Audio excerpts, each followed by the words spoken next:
A brief glimmer of hope after back-to-back wins in all competitions had fans daring to believe that Ruben Amorim's side might finally build some momentum in the Premier League.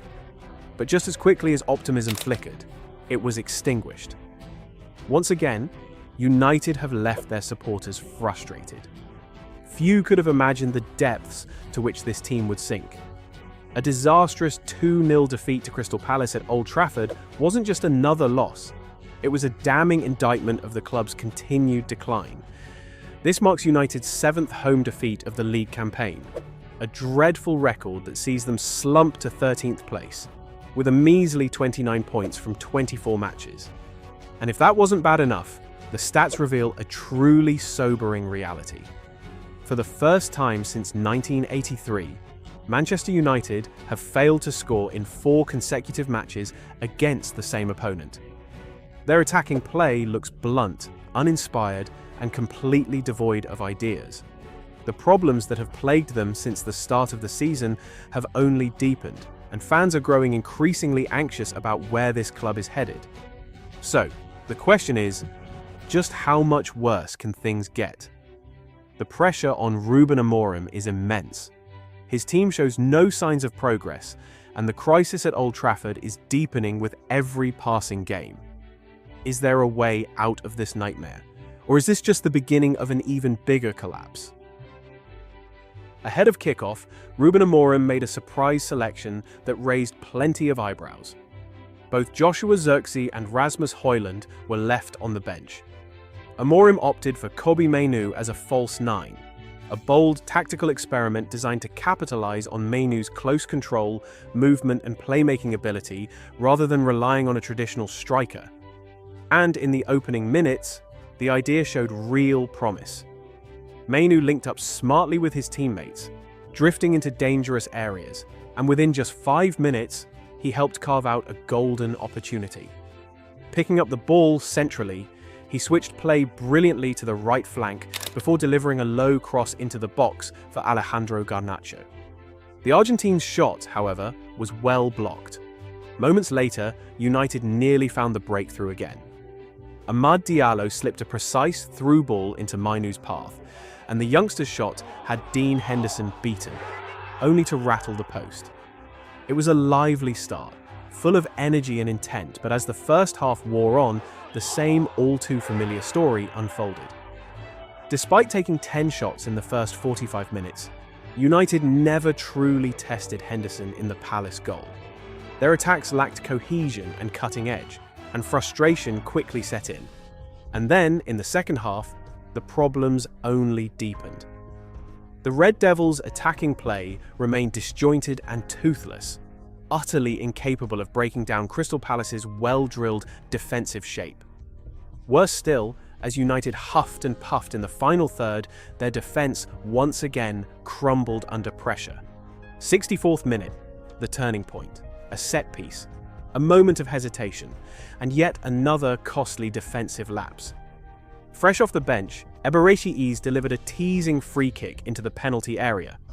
Lenny Yoro, the young centre-back touted as the future of United's defence, was bullied in the air by Maxence Lacroix. The Palace defender's towering header crashed against the crossbar, and before Andre Onana could even react, Jean-Philippe Mateta was in the right place at the right time, tapping the ball into an empty net. Trailing once again, United had no choice but to push forward. But, as has been the case all season, their attacking play was devoid of cohesion and clarity. They saw more of the ball, but created nothing of real substance. Just harmless long-range efforts from Bruno Fernandes and a few unsuccessful dribbles from Alejandro Garnacho and Amad Diallo. In the 70th minute, Ruben Amorim rolled the dice. Højlund replaced Mainoo, and Zirkzee came on for Mazraoui, signalling a shift to a more traditional attacking setup. But even with 2 out-and-out strikers on the pitch, United's attacking struggles persisted. Their approach play remained disjointed, predictable, and utterly lacking in precision. As the game ticked toward its conclusion, desperation set in. United grew more frantic, more chaotic, more hopeless. Meanwhile, Crystal Palace, compact, disciplined, and patient, waited for the perfect moment to land the final blow. And then, the dagger in the 89th minute. A textbook counterattack, executed to perfection. Ismaila Sarr picked up the ball in midfield, gliding past a weak challenge from a United player before releasing Daniel Munoz down the right. The full-back surged forward with purpose before delivering a precise cutback into the heart of the box. Waiting in the perfect position was Jean-Philippe Mateta, who made no mistake, slotting home his second goal of the night with a simple finish. Clinical, ruthless, and efficient. Everything Crystal Palace were, everything Manchester United were not. But the nightmare wasn't over yet. Back in the 78th minute, Lisandro Martinez had suffered what looked to be a serious injury following a collision with Sarr. The Argentine immediately collapsed to the ground, clutching his knee in agony. A chillingly familiar sight for United fans.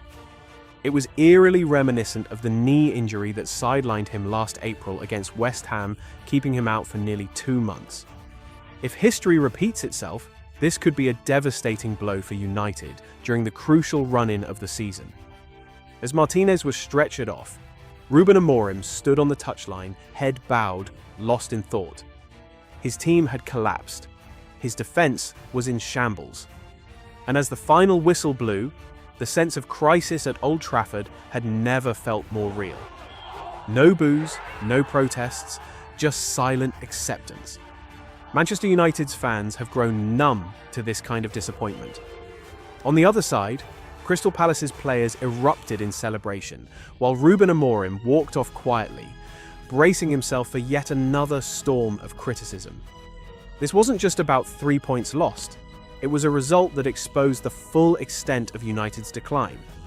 Some might see this defeat as an isolated setback, but in reality it was the inevitable consequence of tactical misjudgments, a squad in decline, and a long-running lack of stability. The most alarming issue, United's toothless attack. Across 90 minutes, they managed 17 shots, but only 2 on target. Amorim's bold experiment with Mainu as a false 9 briefly showed promise, but ultimately, the team lacked creativity and cutting edge. The decision to introduce Højlund and Xerxes late in the game only reinforced the sense that the manager still hasn't found an effective attacking formula. Worse still, even when United had 2 natural strikers on the pitch, they failed to make an impact. Bruno Fernandes, typically the heartbeat of this side, was a shadow of himself, producing only a few glimpses of quality, but with little precision, little purpose. Amad Diallo had moments of individual brilliance, but his lack of chemistry with the rest of the attack was evident. And then, the starkest contrast of all, while United wasted possession and struggled to break Palace down, the visitors needed just 2 clear chances to kill the game. Jean-Philippe Mateta's clinical brace was the perfect example of a team that knows its identity, plays with structure, and executes efficiently. Everything that Manchester United, at this moment, simply do not have. If United's attack was toothless, their defence was fragile and error-prone, just as it has been all season. There was never a sense of control or stability, and this match was yet another damning indictment of their weaknesses at the back. The first goal, a set-piece disaster. Lenny Yoro was completely outmuscled in the aerial duel, allowing Maxence Lacroix to head against the bar before Mateta pounced. This isn't the first time Yoro has struggled in the air, and it has become a recurring weakness for United. Opponents know it, and they exploit it time and time again. The second goal, a textbook counter-attack. Far too easy for Palace. This time, it was Harry Maguire who was caught flat-footed, reacting too slowly as Munoz was allowed to square the ball across for Mateta to finish. Individual errors in defence have plagued United all season, and unless something drastically changes, this nightmare will only continue. And then came the biggest blow of all, Lisandro Martinez's injury. The Argentine is not just United's best defender, but the glue that holds their backline together. His ability to read the game, his composure on the ball, and his progressive passing are crucial to the way United play. Losing him at this stage of the season could prove catastrophic. So, What are the alternatives? Matthijs de Ligt may be the logical replacement, but he has never truly hit top form since arriving. The other option, Aiden Hagen, the 18-year-old summer signing from Arsenal. But with zero experience at the highest level, is it realistic to trust him in such a critical period? The third, and perhaps most alarming issue, is the growing tactical uncertainty surrounding Ruben Amorim.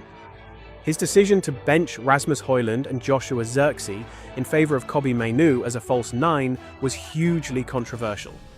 Did this move signal a lack of trust in his strikers? Or was it a clear message to the board that United desperately need attacking reinforcements? Whatever the intent, the experiment failed spectacularly, leaving a critical question hanging. Does Amorim truly have a clear vision for this team? When asked about his tactical choice, the Portuguese coach offered a vague response. I played Mainoo up front because I wanted to use his qualities, not because there was a problem with Højlund or Zirkzee. Sometimes goals come from creating the right chances for the right players.